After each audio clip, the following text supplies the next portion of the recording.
Congratulations are in order to Bafana Bafana for winning the bronze medal. Once again, Captain My Captain saves us and secures the third spot for South Africa. Bafana Bafana, we are proud of you boys. Literally, I had to wait for the penalty shootout to, pass. Stage 6 is here. The long-awaited EFF manifesto has come and went. Did it meet our expectations? We need to chop it down. So in this video, that's exactly what we're going to do. Welcome to King Said So, Africa's one land, one language, one currency, one army on King Said So. Africans can unite. Your Pan-Africanist podcast.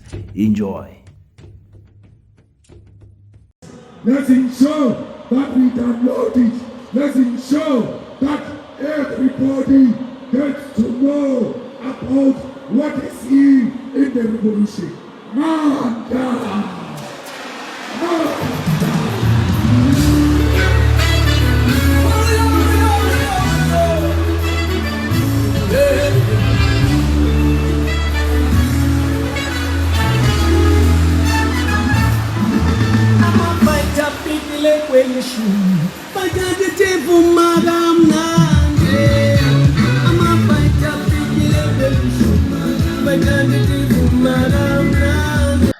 Peace in Pan-Africanism to all my African brothers and sisters from all around the world. Welcome back to King Said So. I'm your host, King053, Mr. Easy Imali Enengi Nengi. And we're back at it again. Oh my God, how many days have we been patiently waiting for this manifesto to come?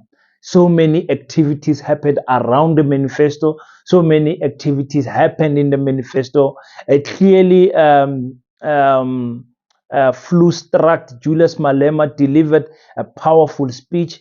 Did his speech meet our expectations? That's exactly what we need to talk about in this event. Ngizo Mqunu was not far at the Gugu Dlamini Park, sitting there having an event. It looked like it was also a successful event. And remember that at Alex Stadium, Umkhonto Wesizwe was there.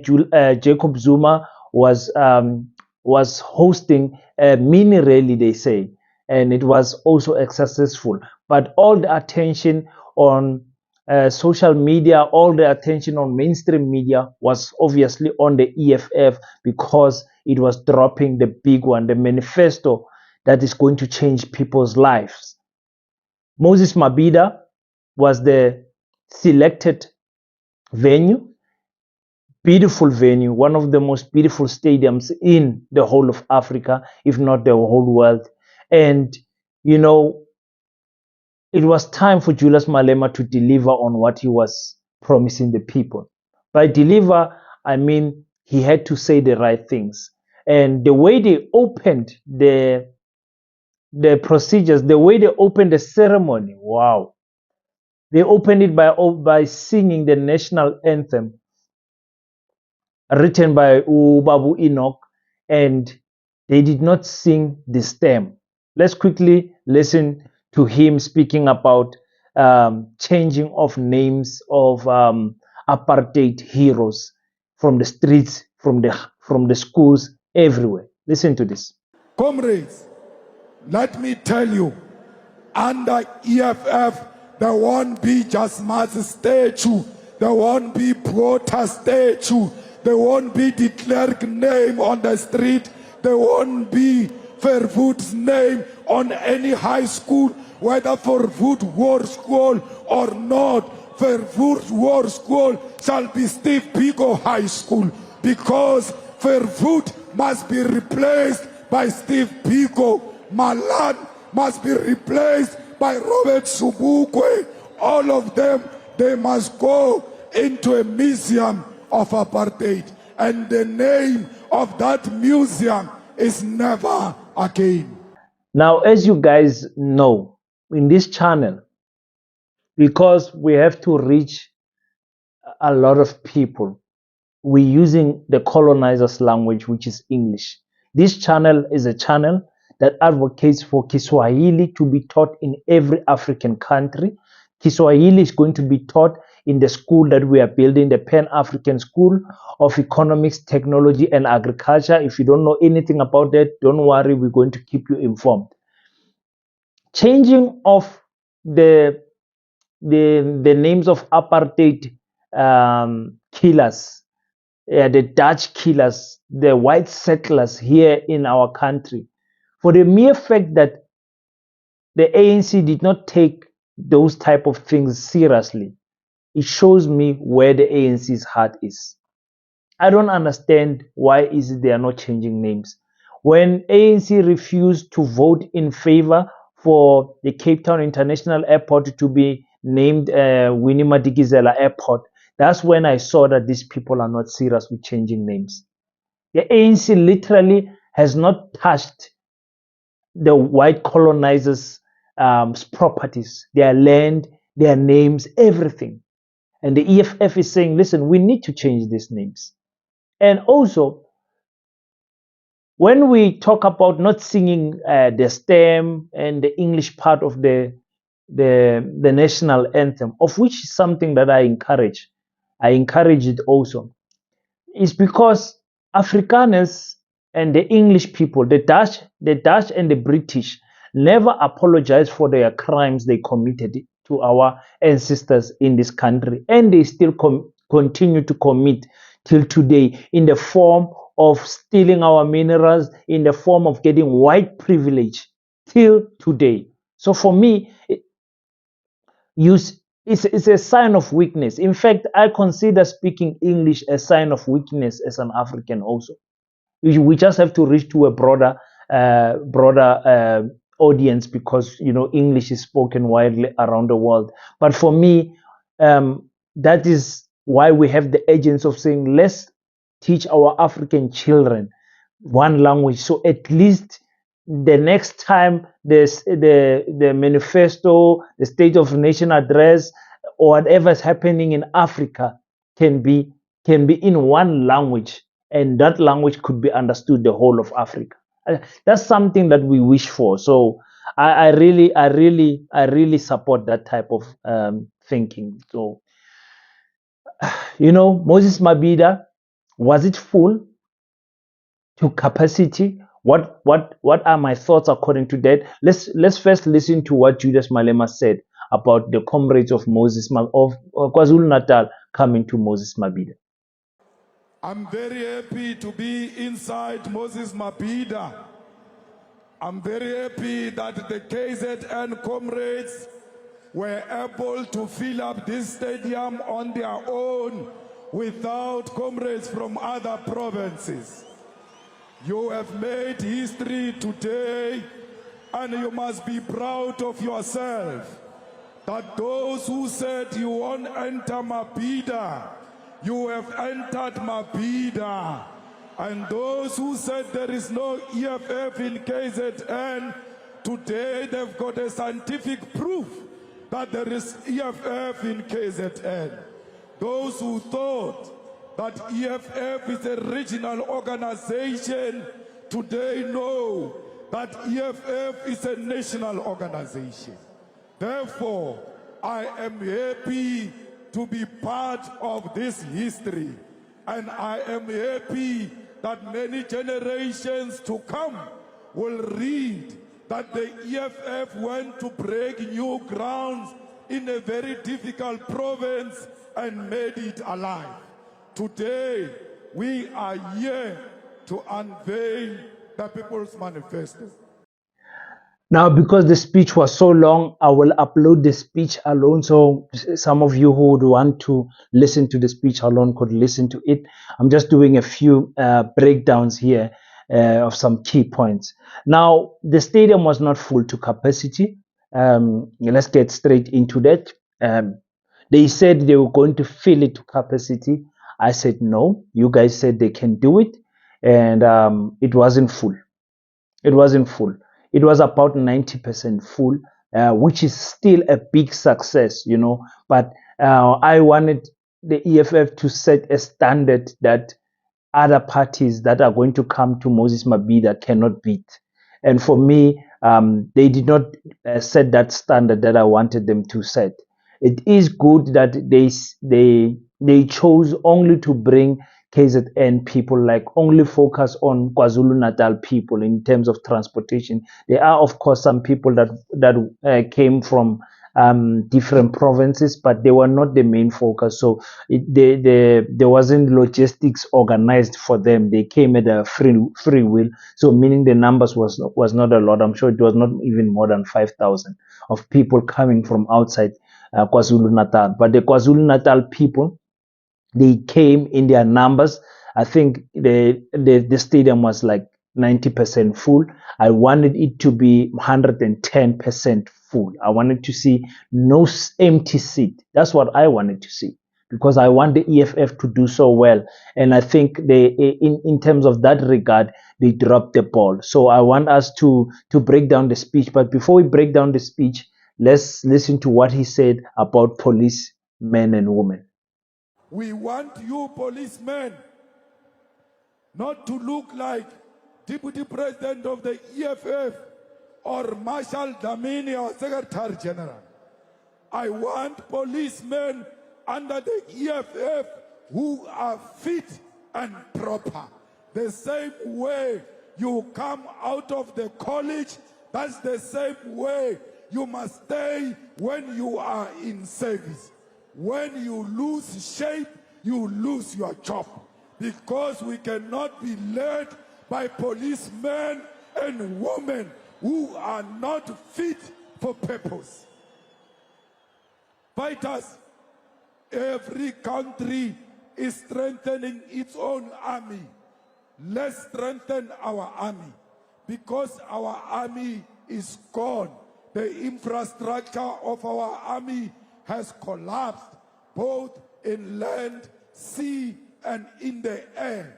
That's why in the previous inauguration of the president, we saw a person who came from a chopper with a parachute almost landing on top of the nose of Ramaphosa, because our army in the air, in the sea, and land has collapsed.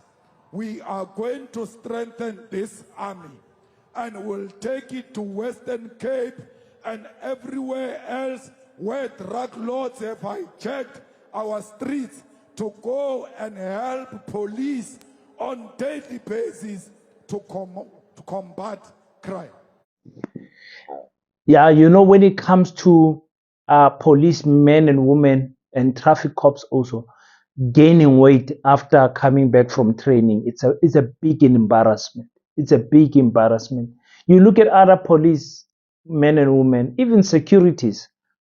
You're like, is this thing, how I can hold a full big TV, the old big TVs, or let me rather say a bar fridge, and run faster than most of these police in their uniform. You can see they are, even walking is difficult because of how obese they are.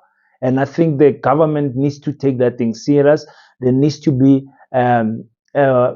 quarterly physical training for police. Like they need to test their fitness every 3 months. According to me, every 3 months they must go and pass the fitness test. Even the fitness test to get into the training for police is very easy.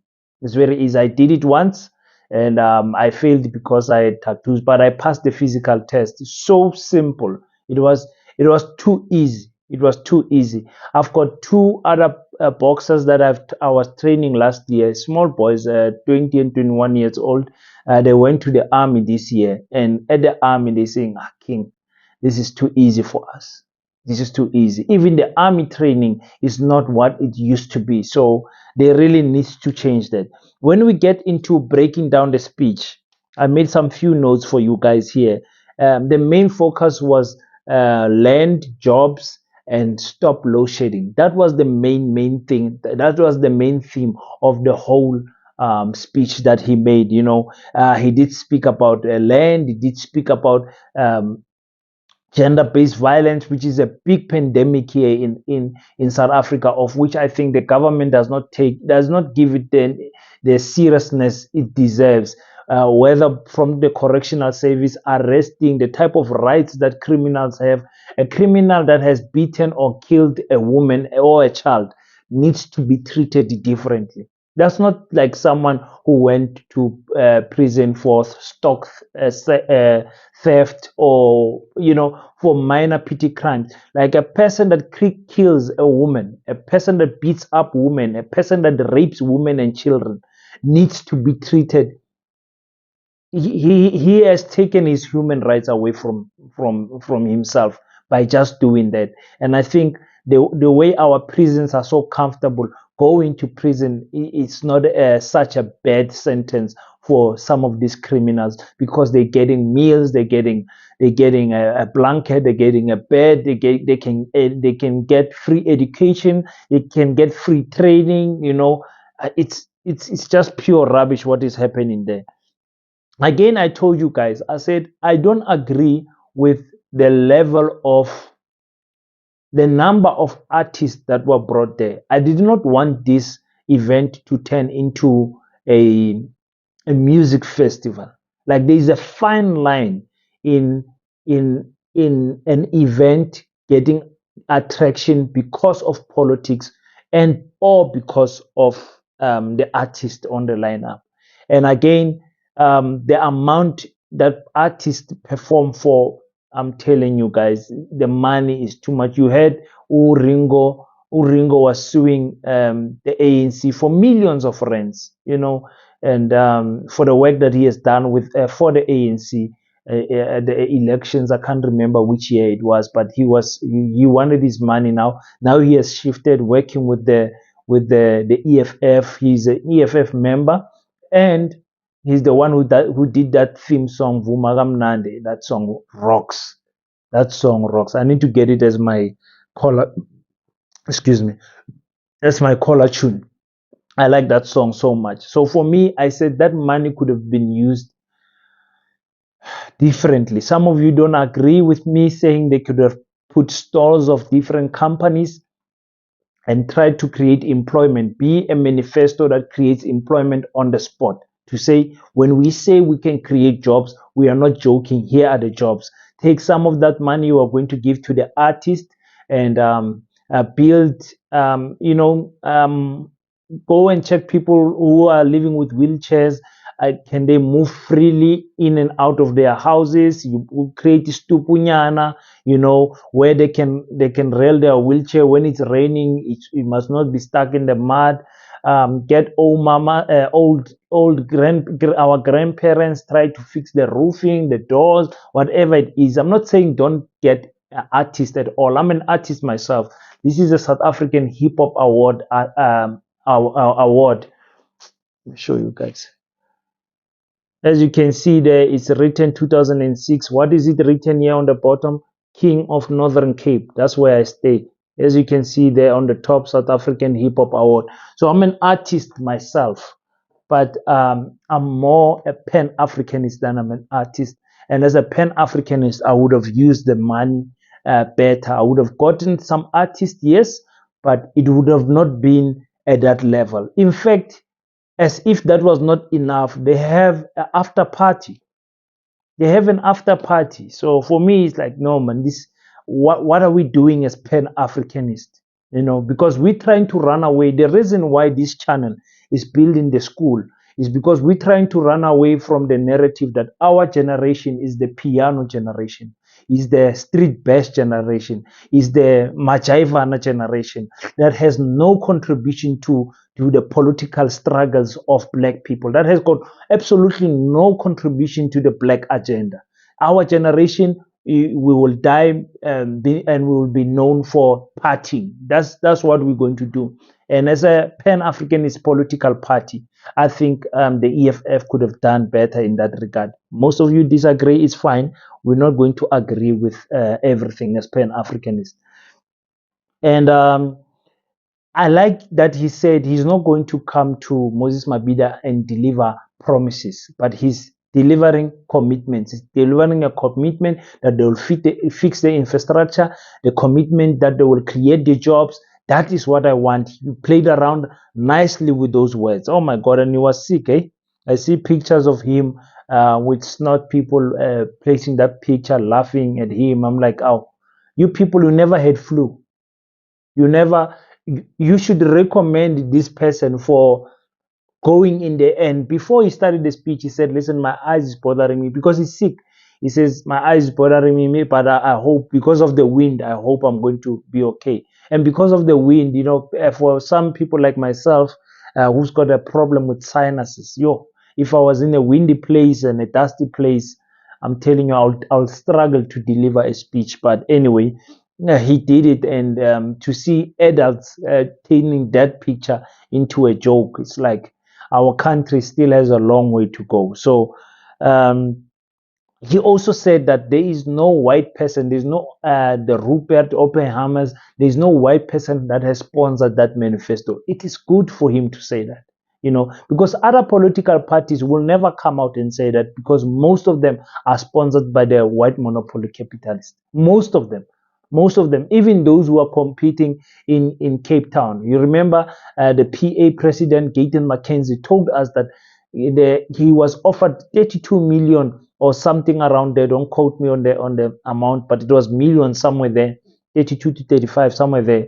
He said they offered him to say, do not campaign or compete in the Western Cape so that the DA can win, because they saw him as a threat, because he's winning some wards in the Western Cape. So that is the interesting thing. He says that they will create 9 million jobs. Obviously, that 9 million jobs is talking about if they win the election in the next 5 years, they will create 9 million jobs. It's a good initiative, but it's just words now until it happens, that we see it happen. That is why I said if they brought in some companies and used some of the monies that they use for the artists and employed people, that was going to have more meat, because I'm sure they can employ 100 people on that manifesto on the spot for cleaning, catering, what you call not security, because those security companies are and catering companies are just part-time. They're just for that event. I mean permanent employment for people, the engineers, doctors, whatever. Come with people that have information and that are looking for people to fill in positions in KwaZulu-Natal and employ people right there on the spot. For me, I would have rather done that, and then speak about creating the 9 million jobs. He says education will be compulsory, and I love what he said about decolonizing our minds in school, the children's minds in school, to say we need to give subjects that decolonizes our children. Some of those subjects will be history. We will need black books written by black professors and authors so that we can decolonize our children. Decolonizing, ladies and gentlemen, is nothing less than a 100-year job. So if you don't start now, you will never get to the point where you're going to say you have decolonized people. If we say we want Africa to speak one language and we start teaching that Kiswahili in every country now, do you know that only after 20 years will it be will Kiswahili be widely spoken? It takes time. Those children will have to go from grade 1 to grade 12. That is 12 years, learning that language as a third language or as an additional language. And after school, you have to have some types of systems where media is speaking in that language so that other people. It takes time. It takes time to get to this thing that we call decolonizing. Remember, you are decolonizing in the situation of South Africa, a 300 year of colonization. So you're not gonna decolonize it in 6 months, in 5 years, in whatever. It takes time, and you have to start with the younger generation. That's why we're so passionate about building schools, institutions here in Africa. So I liked it. And then he spoke about the social grants. Social grants, he says child support will rise to 1,200. I think they're getting something like 600 now. I'm not sure. I don't know. Those who have got matric, if you pass matric and you're unemployed, you'll get 1,000 rand. If you have a degree, you'll get 3,000 rand. If you have an honors and unemployed, you'll get 4,000 rand. I disagree with that strategy wholeheartedly. You can't say you'll be creating jobs, but at the same time, you say you're going to increase the social grants. We calculated in this channel that the 9 million people that get 350 a month amounts almost close to 1.3 billion a month from the government. 350 times 9 million. 350 times 9 million. It's a lot of money. You can build factories, and in no time you can employ those people like that. So if you increase the grants, I have no problem with the child support grant. I would even say that 1,002 is too low. But when we come to matriculants, people with diplomas, I would rather, if I'm those people, have a job than have that grant, because grants do create a lazy society.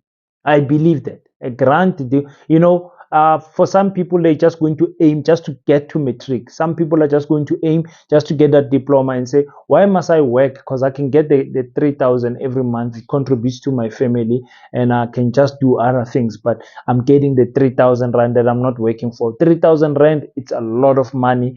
Those who've got honors should be employed. What are they doing with honors, sitting at home for us to give them 4,000 rand a month? For me, I disagree with that, ladies and gentlemen. I'm not sure what you guys are saying on the comment section. I think the EFF can do better in that regard.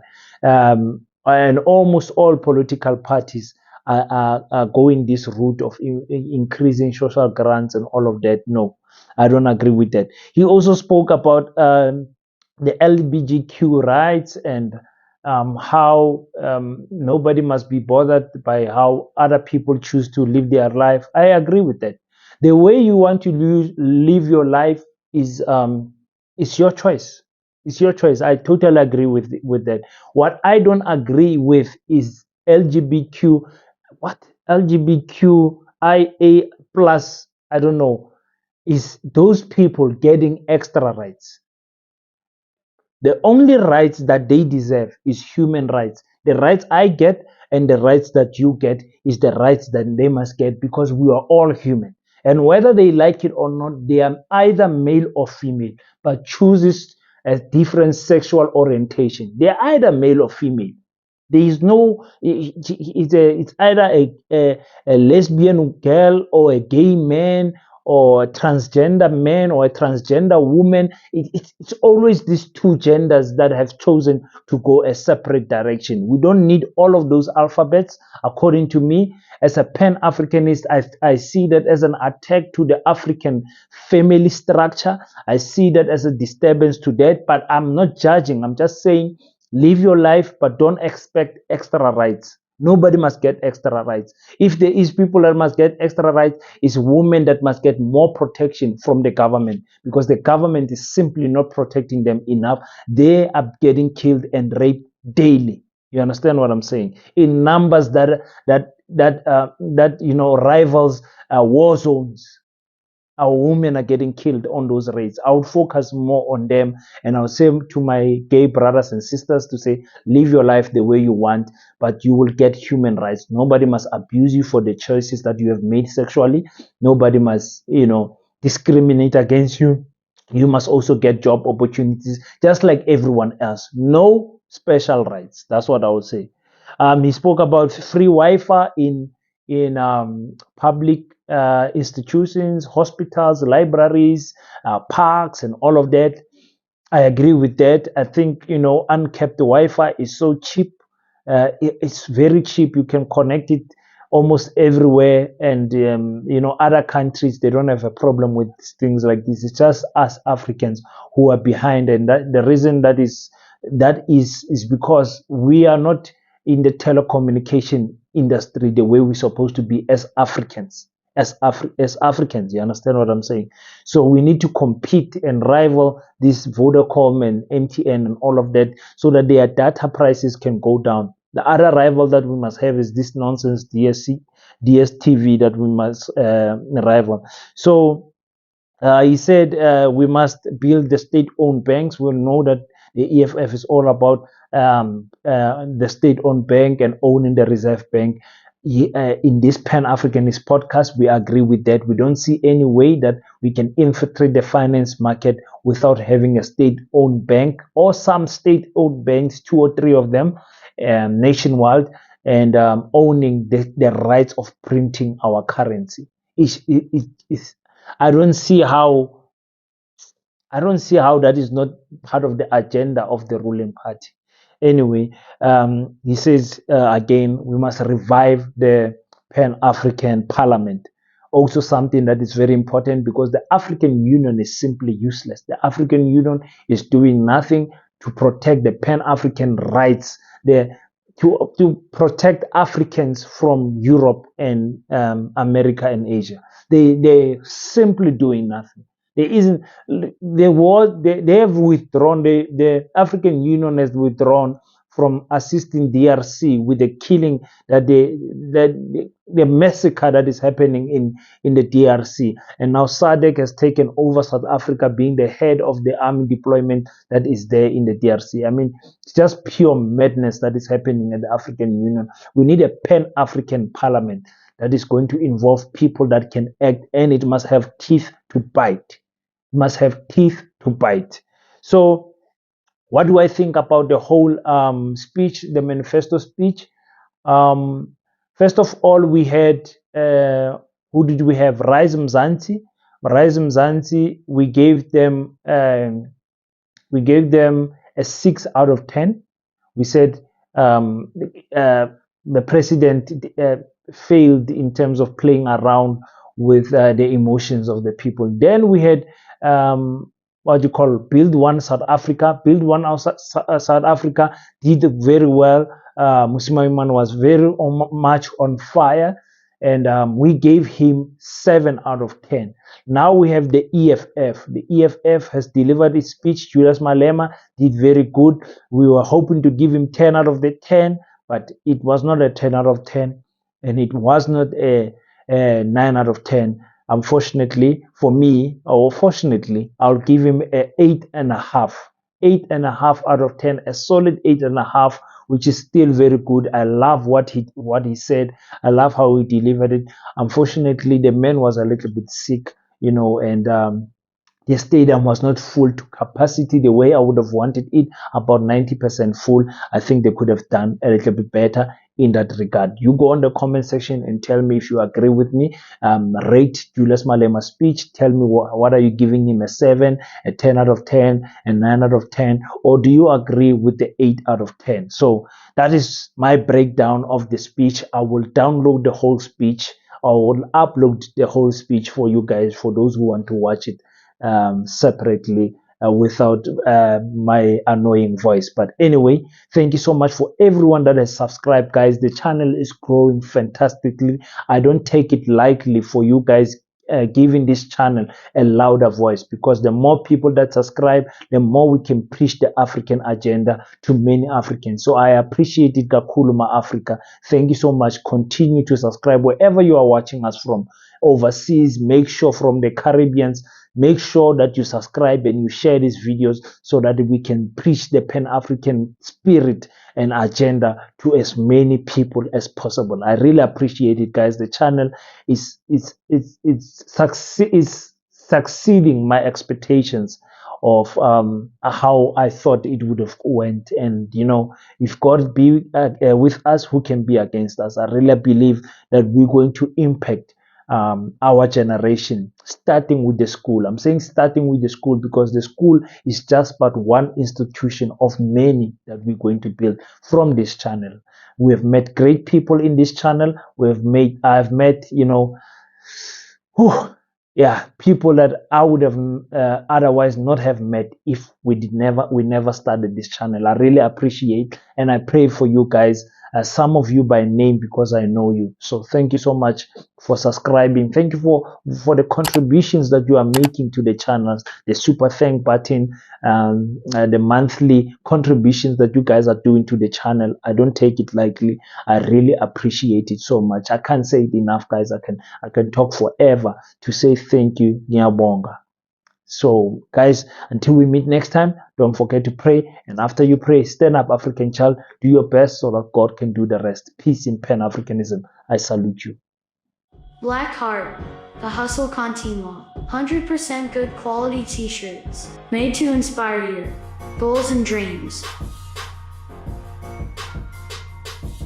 T-shirts are now available at an affordable price. Place your order now.